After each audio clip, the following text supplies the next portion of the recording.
now, Captain. It appears to have dual control pedals. Plus, it's powered by ROM cartridge. Scan reveals lifelike picture. Plus stereo sound. Captain, where did that thing come from? The GX4000 games console from Amstrad at £99. Where else could it? Hey guys, how's everybody doing? Hope you're all keeping okay today. Just before we start today's video, I'd like to give a shout out to a couple of people who've really helped me a lot on here on my new YouTube adventure. The first people are the Button Bashers, and the second people are Dad and Lads Gaming. They've both got their own YouTube channels as per their names.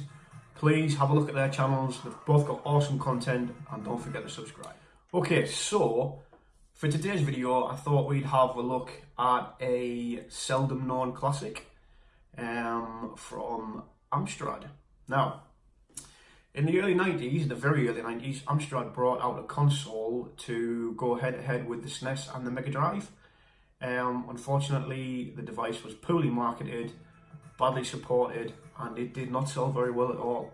I believe only a few thousand were sold in the UK and not much more in Europe. Anyway, without further ado, here is the Amstrad GX4000.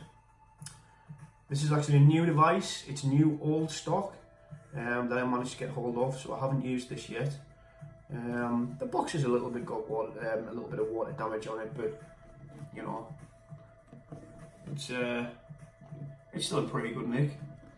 So, the GX4000 home entertainment system. Let's have a look at some of the specs.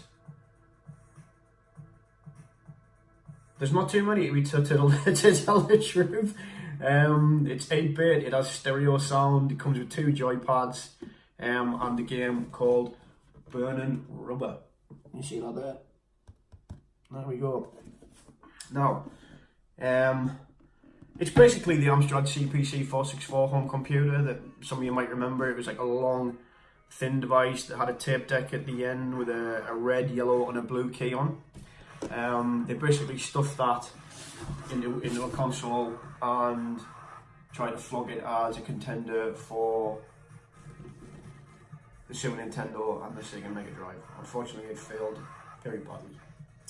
Right, so we're going to have a look in this box, break it open, and we'll do a little bit of gameplay as well. Okay. So let's have a look in the box. I thought I'd put a little bit of background noise on there. We've got a bit of Streets of Rage going on in the arcade there. Right, so let's have a look in the box. What we've got here, we've got our standard AV aerial there. There's the device itself. I actually think this is a really nice looking console. Let's just break it out of the plastic. Here's a closer look at the machine itself. Power. Looks like a pause button, but I'm not sure. I'm assuming this is the on-off switch. Yep. Got the port there for the card to go in.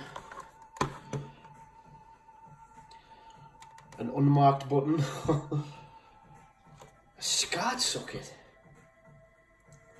It looks like a SCART socket.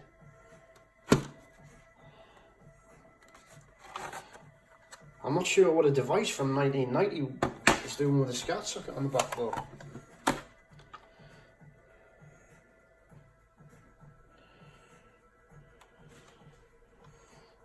And wait a second. That looks like an Ethernet port as well. What witchcraft is this? That's got me completely baffled. So, this was released in 1990 and it's got, to me, what looks like an Ethernet port and a SCART socket on it. How bizarre. So, we've got some Puntos da Sentia Technica. This is a European version actually. Burning Rubber. Manual for burning rubber.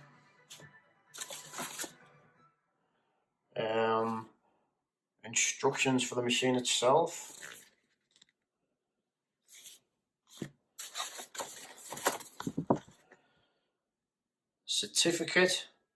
Certificado de garantía.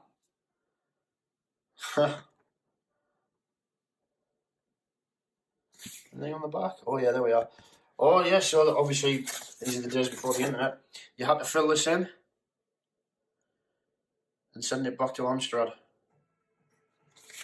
to kick in your guarantee. Jesus, kids of the day, no idea. Here's the burning rubber cart.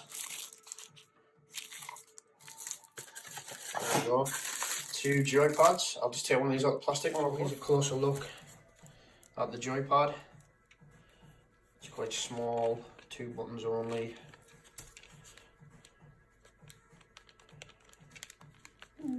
Feels pretty solid.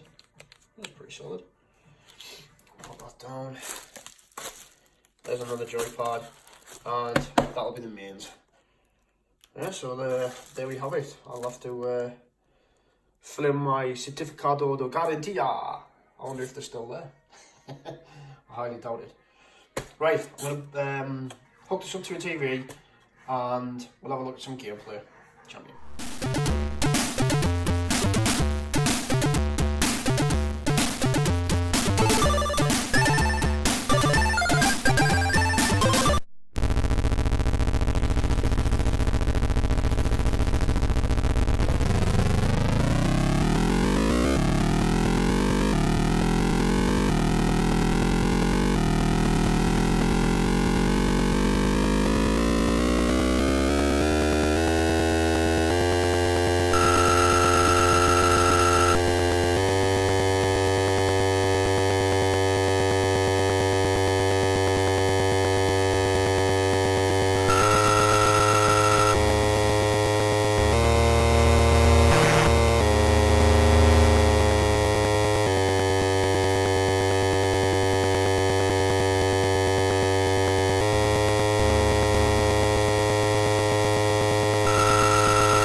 Okay guys, so there we have it. There's our look at the Amstrad GX4000.